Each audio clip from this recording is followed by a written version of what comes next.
भइल बा देवरा सखी जब से जवान हो, बिजनेस के ऊपर बड़ी देता ध्यान हो। ये सखी सुना ना।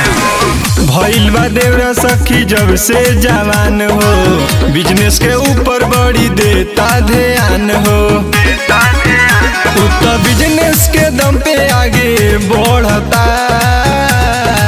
साचो का हो।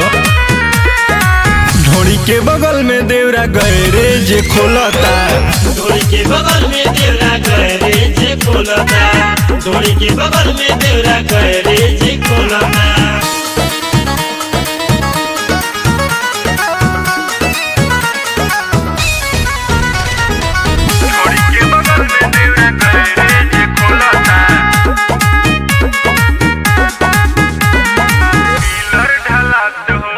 बिजनेस के पैसा बाटे तनाया था हो, ढोड़ी के नीचे बाटे पिलर ढलात हो। अरे बाप रे, ऐसा बात बा। बिजनेस के पैसा बाटे तनाया था हो, ढोड़ी के नीचे बाटे पिलर ढलात हो। ओकर बिजनेस के देख के सबे जलता, सही में। ढोड़ी के बगल में देवरा गैरेज खोलता, ढोड़ी के बगल में देवरा गैरेज खोलता, ढोड़ी के बगल में देवरा गैरेज खोलता।